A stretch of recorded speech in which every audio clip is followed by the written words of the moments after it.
ದೇವರ ಪೂಜಾ ಕೆಲಸ ಕಾರ್ಯಗಳನ್ನು ಚೆನ್ನಾಗಿ ಮಾಡಬೇಕು, ಗಣೇಶ ದೇವರ ಪ್ರತಿಷ್ಠಾಪನೆ ಚೆನ್ನಾಗಿ ಮಾಡ್ಕೋಬೇಕು ಮತ್ತು ಉತ್ಸವ ಮೆರವಣಿಗೆ ಪೂಜಾ ವಿಧಿವಿಧಾನಗಳನ್ನು ಚೆನ್ನಾಗಿ ಮಾಡಬೇಕು ಅನ್ನೋ ಉದ್ದೇಶದಲ್ಲಿ ಒಂದು ಗ್ರಾಮದ ಜನ ಸ್ವಯಂ ಪ್ರೇರಿತರಾಗಿ ಅವರೇ ಮುಂದೆ ಬಂದು ದಾನಿಗಳ ಸಹಕಾರದಿಂದ ಒಂದೊಳ್ಳೆ ದೇವಸ್ಥಾನನ ಜೀರ್ಣೋದ್ಧಾರ ಮಾಡಿದ್ದಾರೆ. ಅದು ಬೆಂಗಳೂರು ಗ್ರಾಮಾಂತರ ಜಿಲ್ಲೆ ಹೊಸಕೋಟೆ ತಾಲೂಕು ಜಡ್ಗೇನಹಳ್ಳಿ ಹೋಬಳಿಯ ತಿಂಡ್ಲು ಗ್ರಾಮದಲ್ಲಿ ಗ್ರಾಮಸ್ಥರೇ ನಿರ್ಮಾಣ ಮಾಡಿರ್ತಕ್ಕಂಥ ಮಾರಿಕಾಂಬಾ ದೇವಾಲಯ ದೇವರ ಕಾರ್ಯಗಳಿಗೆ ಸಜ್ಜಾಗಿದೆ. ಫೆಬ್ರವರಿ 6, 7 ಮತ್ತು 8ರಂದು ಮಾರಿಕಾಂಬಾ ದೇವಿಯ ಪ್ರತಿಷ್ಠಾಪನೆ ಕುಂಭಾಭಿಷೇಕ ಮಹೋತ್ಸವ ಕಾರ್ಯಕ್ರಮಗಳು ನಡೆಯಲಿವೆ. ಈ ಕಾರ್ಯಕ್ರಮಕ್ಕೆ ಹೊಸಕೋಟೆಯ ಜನಪ್ರಿಯ ಶಾಸಕರಾದ ಶರತ್ ಬಚ್ಚೇಗೌಡರು ಸಾಕ್ಷಿಯಾಗಲಿದ್ದಾರೆ. ಗ್ರಾಮಸ್ಥರೇ ನಿರ್ಮಾಣ ಮಾಡಿರ್ತಕ್ಕಂಥ ನೂರಾರು ವರ್ಷಗಳ ಹಿನ್ನೆಲೆಯ ಮಾರಿಕಾಂಬಾ ದೇವಸ್ಥಾನದ ದೇವಾಲಯ ಹೇಗಿದೆ, ಗ್ರಾಮಸ್ಥರೆಲ್ಲ ಹೇಗೆ ದೇವಸ್ಥಾನದ ಹೆಸರಲ್ಲಿ ಒಗ್ಗಟ್ಟಾಗಿದ್ದಾರೆ, ಈ ಬಗ್ಗೆ ಒಂದು ಸುದ್ದಿ ಇದೆ, ಬನ್ನಿ ನೋಡೋಣ. ಶುಕ್ರವಾರ ಸಾಯಂಕಾಲ ಪೂಜೆ ಹೋಮಗಳಿರ್ತವೆ, ಶನಿವಾರ ದಿವಸ ಪೂಜೆ ಹೋಮಗಳಿರ್ತವೆ, ವಿಮಾನ ಗೋಪುರ. ಭಾನುವಾರ ದಿನ ಮುಖ್ಯವಾಗಿ ಕಳಶ ಸ್ಥಾಪನೆ, ದೇವರ ಸ್ಥಾಪನೆ, ಆಮೇಲೆ ಪೂರ್ಣ ಕುಂಭಾಭಿಷೇಕ, ಅನ್ನಪ್ರಸಾದ ಎಲ್ಲ ಇರ್ತದೆ. ಭಾನುವಾರ ದಿವಸ ತುಂಬ ಶಿಥಿಲಗೊಂಡಿತ್ತು ಮಾರಮ್ಮನ ದೇವಸ್ಥಾನ. ಗಣೇಶನ ಕೂರ್ಸೋಕ್ಕೂ ತುಂಬ ಇಕ್ಕಟ್ಟಾಗ್ತಾ ಇತ್ತು. ಆಮೇಲೆ ಊರಿನವರೆಲ್ಲ ಕೂತ್ಕೊಂಡು ಒಂದು ದೇವಸ್ಥಾನ ಕಟ್ಟೋಣ ಅಂತ ಹೇಳ್ಬಿಟ್ಟು ಮಾಡಿದ್ಮೇಲೆ ಎಲ್ಲರೂ ಸೇರಿ ದೇವಸ್ಥಾನನ ತುಂಬ ನೆರವಿದೆ. ಊರವರು ನಾವು ಈ ದೇವಸ್ಥಾನ ಮಾಡಬೇಕು ಅಂತ ಪ್ಲ್ಯಾನ್ ಮಾಡಿದಾಗ ಎಲ್ಲರೂ ಬರೋರು, ಎಲ್ಲರೂ ಬಂದು ಕೈ ಜೋಡಿಸೋರು. ನಮ್ಮ ದೇವಸ್ಥಾನ ಚೆನ್ನಾಗಾಗಬೇಕು. ಒಬ್ಬರೇನನ್ನು ಕೇಳಿದ್ರೆ ಇಲ್ಲ ಅನ್ನೋ ಮಾತಿಲ್ಲ, ಎಲ್ಲರೂ ಚೆನ್ನಾಗಿ ಇದು ಮಾಡಿದ್ರು. ಅದ್ರ ಬಗ್ಗೆ ಎರಡಿಲ್ಲ ಒಂದೇ, ಎಲ್ಲರೂ ಸೇರಿ ಒಂದೇ ಮಾತೆ ಚೆನ್ನಾಗಿ ನಡೆಸ್ಕೊಟ್ರು. ನಮಗೆಲ್ಲನೂ ಒಳ್ಳೆಯ ಇದು ಮಾಡಿಕೊಟ್ರು, ಏನೋ ಸಹಕಾರ ಕೊಟ್ಟರು. ಈಗ ನಮಗೆ ಎಷ್ಟು ಖುಷಿ ಆಗ್ತದೆ ಗೊತ್ತಾ, ನಮ್ಮೂರಲ್ಲಿ ಇಂಥರ ದೇವಸ್ಥಾನ ಮಾಡಿದ್ದೀವಿ ಅಂದರೆ ನಮಗೆ ಎಷ್ಟು ಹೆಮ್ಮೆ.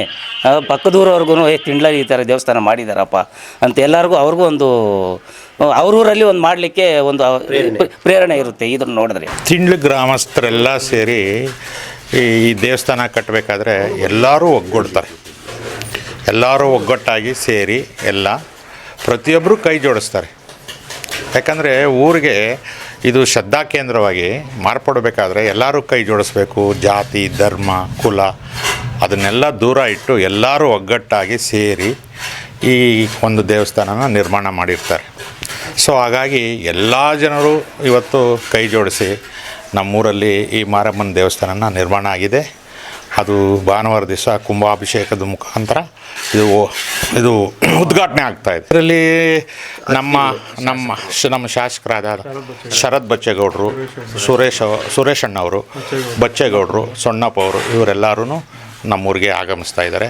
ಅವರು ಮೊದಲಿಂದಲೂ ಈಗಲ್ಲ, ನಮ್ಮೂರಿಗೊಂದು ಬಸ್ ಬರಬೇಕಾದ್ರೆ ಮುಖ್ಯವಾಗಿ ನಮ್ಮ ಬಚ್ಚೇಗೌಡರೇ ಕಾರಣ. ಈಗಲ್ಲ 20-25 ವರ್ಷದಿಂದ ನಮ್ಮೂರಿಗೆ BTS ಬಸ್ ಈಗಲೂ ಅವರೇ ಎಲ್ಲ ಅನುಕೂಲ ಮಾಡಿಕೊಟ್ಟಿದ್ದಾರೆ. ಹಾಗಾಗಿ ಅವರು ಕೂಡ ಅತಿಥಿಗಳಾಗಿ ಬರ್ತಾಯಿದ್ದಾರೆ.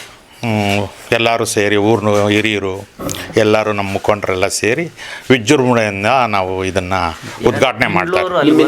ಸರ್, ಈಗ ನಮಗೂ ಈ ತಿಂಡ್ಲಿಗೂ ನಮಗೂ ಒಂದು 15 ವರ್ಷದ ಅವಿನಾವ ಸಂಬಂಧ. ಇದೇ ಊರಲ್ಲಿ ಒಂದು ದೇವಸ್ಥಾನ ಮಾಡಿದ್ದೀವಿ.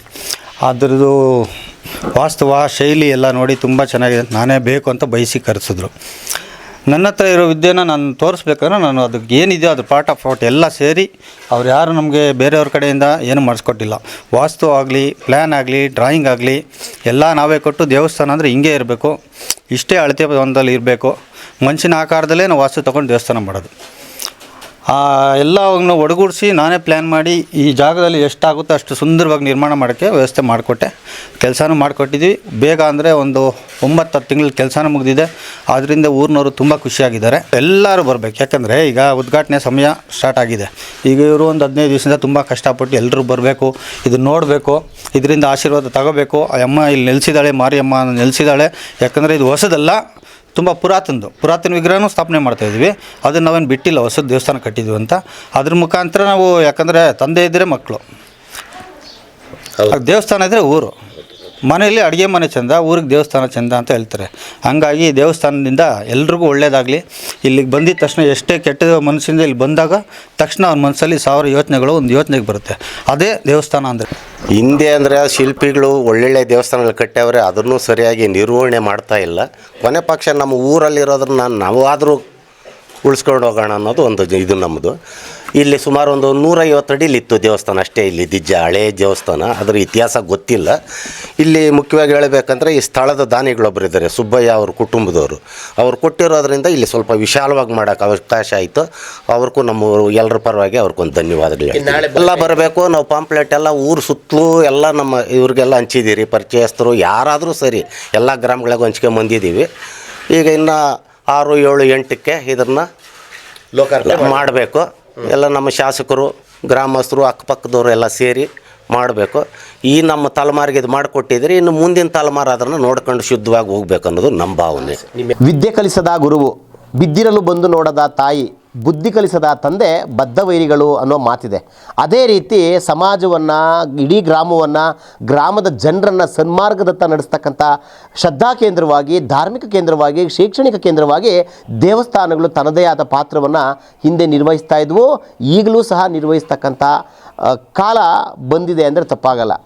ಹೊಸಕೋಟೆ ತಾಲೂಕು ಜಿಡ್ಗೇನಹಳ್ಳಿಯ ತಿಂಡ್ಲು ಗ್ರಾಮದಲ್ಲಿ ಗ್ರಾಮಸ್ಥರೆಲ್ಲ ಸೇರಿಕೊಂಡು ತಮ್ಮ ಶಕ್ತ್ಯಾನುಸಾರ ದೇವಸ್ಥಾನವನ್ನು ಜೀರ್ಣೋದ್ಧಾರ ಮಾಡಿದ್ದಾರೆ. ದೇವಸ್ಥಾನ ಶುಕ್ರವಾರ, ಶನಿವಾರ ಮತ್ತು ಭಾನುವಾರ ಲೋಕಾರ್ಪಣೆಗೊಳ್ಳಲಿದೆ. ಸಮಸ್ತ ನಾಡಿಗೆ, ಜನತೆಗೆ, ಗ್ರಾಮದ ಜನರಿಗೂ ಎಲ್ರಿಗೂ ಒಳಿತಾಗಲಿ. ಶಶಾಂಕ್ ಜೊತೆ ಸುರೇಶ್ ಬಾಬು, ವಿಶ್ವಭಾರತಿ, ಹೊಸಕೋಟೆ.